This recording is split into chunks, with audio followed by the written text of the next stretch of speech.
Jai Hind everyone, welcome to the online classes. Today we are going to discuss a new chapter and the name of the chapter is congruence. So the first thing is that what is congruence? जो ये word है congruence, ये होता क्या है? So basically nowadays we are discussing the geometrical portion of this book. ठीक है, geometry हम पढ़ रहे हैं. ज्योमेट्री में कुछ फिगर्स होते हैं, कुछ शेप्स होते हैं जिनको हमें रिकॉग्नाइज करना होता है. सपोज एक ट्रायंगल ऐसा दिया गया है इस तरह से और एक ट्रायंगल दिया गया है इस तरह से. ठीक है, अभी क्या है, हमने देखा कि ये एक सीधा सीधा ट्रायंगल था और एक ये थोड़ा सा तिरछा था. तो अब हमें एनालाइज करना है सपोज इसको, तो हम क्या करेंगे?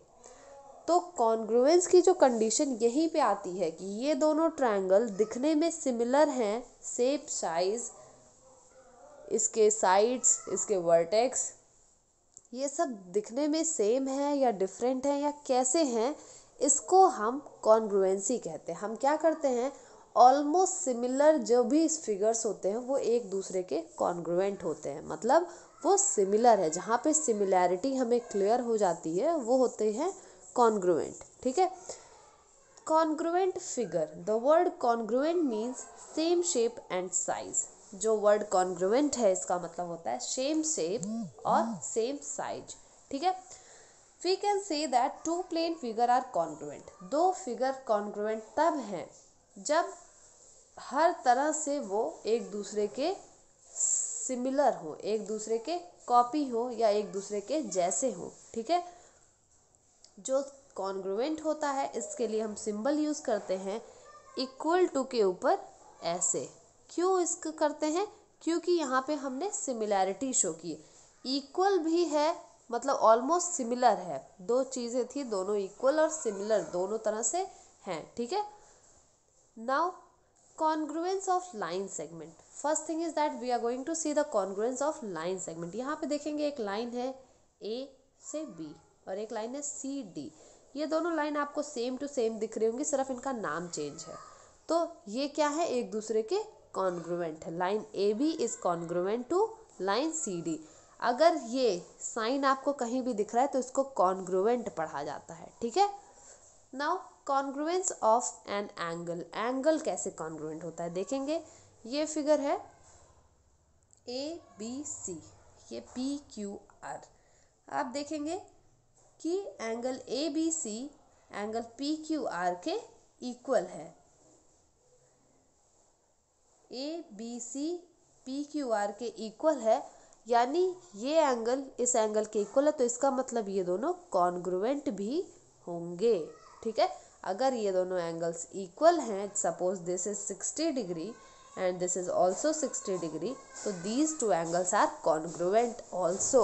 इक्वल के इक्वल साइन कहीं लगाए दैट मीन्स इक्वल, और इसके ऊपर ये भी हो गया मीन्स दिखने में भी एक जैसे. एक होता है कि हमने एक 60 डिग्री ऐसा बनाया और एक 60 डिग्री ऐसा बनाया, छोटा बड़ा कर दिया, तो ये भी 60 है, ये भी 60 है, लेकिन सिमिलर दिखने में नहीं है. लेकिन यहाँ की जो ये कंडीशन होती है इसका मतलब दिखने में भी सिमिलर हैं. ठीक है, now congruence of two square. दो स्क्वायर है, दोनों की कॉन्ग्रुएंसी को शो करना है हमें. ये एक स्क्वायर है ABCD और ये है MNPQ. ठीक है, अगर इसमें ये जो लाइन है AB ये MN के बराबर है, सपोज ये भी 4 है और ये भी 4 है, ये लाइन 3 है, ये भी लाइन 3, स्क्वायर है तो ये भी 4 ही होगा, सॉरी. तो ये अगर कंडीशन ऐसे इक्वल आपको चीज़ें दिखी, यानी ये स्क्वायर इस स्क्वायर के कॉन्ग्रुएंट है, यानी कि सिमिलर है. ऐसे ही कॉन्ग्रुएंस ऑफ टू ट्रायंगल. दो ट्रायंगल है, इसमें एंगल्स ये एंगल, ये एंगल, ये एंगल, ये एंगल एक दूसरे के बराबर, ये एंगल इसके बराबर, ये एंगल इसके बराबर, ये एंगल इसके बराबर, या ये साइड इसके बराबर, ये साइड इसके, ये साइड इसके, ये वाली साइड इसके और ये वाली साइड इसके बराबर है, तो ये दोनों ट्रायंगल्स को कॉन्ग्रुएंट कहा जाता है. ठीक है, that means these two triangles are congruent. अगर इसकी सभी एंगल्स, साइड्स सब इक्वल हैं, अगर बराबर हैं अगर, तो इसको बोला जाता है कॉन्ग्रुएंट ट्रायंगल. तो हम लिखेंगे triangle A B C is congruent to triangle P Q R. ठीक है, इस तरह से हम लिखते हैं। एक ट्रायंगल है, अगर हमें उसको कॉन्ग्रुएंट प्रूफ करना है तो हमें कितनी चीज़ें सिमिलर चाहिए, थोड़ा सा दिमाग लगाएंगे। हमें 1 2 3 एंगल इक्वल चाहिए, 1 2 3 ये तीनों इन तीनों के बराबर चाहिए, इक्वल चाहिए। और ये साइड ये साइड ये साइड, 3 साइड इन तीनों साइड के बराबर चाहिए। यानी 6 चीज़ें हैं, 6 में से हमें 3 चीज़ें एंगल की और 3 चीज़ें साइड की अगर हमें इक्वल मिल जाती हैं तो हमारा जो ट्रायंगल है वो कॉन्ग्रुएंट होता है। ठीक है, अब एक ट्रायंगल है, सपोज 2 ट्रायंगल्स हैं, 2 ट्रायंगल किस किस कंडीशन के थ्रू कॉन्ग्रुएंट हो सकते हैं। एक कंडीशन ये आती है, first condition is side side and side congruence. अगर किसी भी ट्रायंगल की तीनों साइड इक्वल हों तो वो दोनों ही ट्रायंगल एक दूसरे के कॉन्ग्रुएंट होते हैं। आप देखेंगे ये 4.5 है, ये भी 4.5 है, ये 4 है और ये 4 है, ये 5 है और ये 5 है, यानी तीनों साइड इक्वल हैं। तो कौन सी प्रॉपर्टी है ये, साइड साइड साइड, एक साइड 1s, 2 साइड 2s और 3 साइड 3s, यानी तीनों साइड इसकी इक्वल हैं तो side side side congruence condition बनती है। ठीक है, ऐसे ही एक होता है एंगल साइड साइड। ठीक है, एंगल साइड साइड की एक कंडीशन होती है, देखेंगे कैसी। इस कंडीशन में 2 ट्रायंगल्स दी गई हैं, सपोज एक ट्रायंगल ये थी, एक ये साइड आपको दी गई है 4, ये भी 4 है, ये एंगल 3 है, ये भी एंगल 3 है और ये 3 सेंटीमीटर, ये भी, ये साइड्स दी गई हैं। यानी ये साइड इस साइड के इक्वल है और ये साइड इस साइड के इक्वल है, यानी साइड साइड। अब क्या है, ये एंगल के इक्वल है, एंगल के लिए ए रखते हैं, साइड साइड एंगल या साइड एंगल साइड, बात एक ही हुई। ये इन दोनों ट्रायंगल एक दूसरे के कॉन्ग्रुएंट हैं, किस कंडीशन से, साइड एंगल साइड के कंडीशन से। ठीक है, इसके बाद एक तीसरी कंडीशन है जिसके थ्रू ये कॉन्ग्रुएंट होते हैं, third one is angle angle side, angle angle side. इसमें आप देखेंगे एक फिगर ये है, एक फिगर ये है, A B C P Q R. इसमें ये एंगल 45 है, ये भी एंगल 45 है, इसमें ये एंगल 60 है और ये भी एंगल 60 है। यहाँ पे ये साइड 5 है, ये साइड 5 है, यानी एक एंगल ए, दूसरा भी एंगल है ए और तीसरी साइड इक्वल है। तो 3 चीज़ें हमको इक्वल मिल गई एंगल एंगल साइड से। यानी यहाँ से एक चीज़ और हमें पता चल रही है, अगर हमें 2 ट्रायंगल्स को इक्वल दिखाना है, इक्वल प्रूव करना है, तो अगर हम कोई 3 चीज़ें इक्वल दिखा दें, या तो 2 साइड और एक एंगल, या 2 एंगल एक साइड, 2 साइड एक एंगल, मतलब इस तरह की कंडीशन अगर हम दिखा देते हैं तो हमारी वो दोनों ट्रायंगल्स इक्वल हो सकती हैं, कॉन्ग्रुएंट हो सकती हैं। ठीक है, तो ये एक कंडीशन थी एंगल एंगल साइड की। ठीक है, इसके बाद एक और कंडीशन बनती है राइट एंगल हाइपोटेन्यूज साइड। अगर कोई 2 ट्रायंगल है, ठीक है, और राइट ट्रायंगल है, ठीक, तो आपको ये पता है कि ये इसका एंगल जो होता है वो 90 डिग्री का होता है, एंगल 90 डिग्री का है और साइड आपको दी गई है 3, बेस दिया गया है 3 और हाइपोटेन्यूज 5 हो रहा है इस कंडीशन में। तो इसको हम राइट एंगल हाइपोटेन्यूज वाली कंडीशन के थ्रू भी हम कॉन्ग्रुएंट प्रूव कर देते हैं। ठीक है, तो ये थी कुछ 4-5 चीज़ें जो हमें इस चैप्टर में पता होनी चाहिए थी। अब हम आते हैं हमारे क्वेश्चंस पे। Now here is exercise 17.1। It's first question is 2 line segment are congruent if they are equal. अगर वो इक्वल है तो वो कॉन्ग्रुएंट है। अगला क्वेश्चन है 2 angles are congruent if they are equal. अगर 2 एंगल इक्वल हैं तो वो दोनों कॉन्ग्रुएंट होंगी या उनका मेजरमेंट इक्वल हो।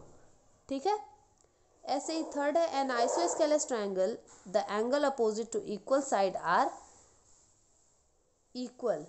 क्यों इक्वल होगा, एक आइसोसेलेस ट्रायंगल है, इसका ये साइड और ये साइड एक दूसरे के बराबर होता है।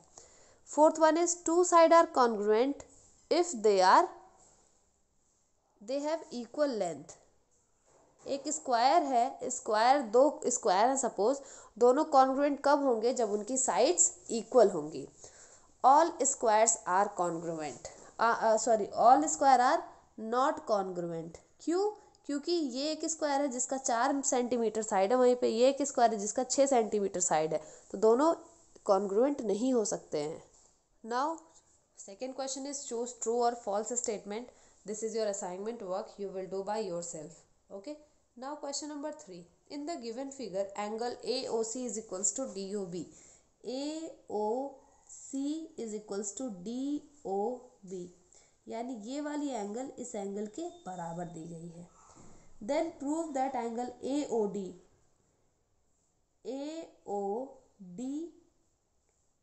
and angle COB is equal, COB लिखेंगे angle BOD is equals to angle AOC given.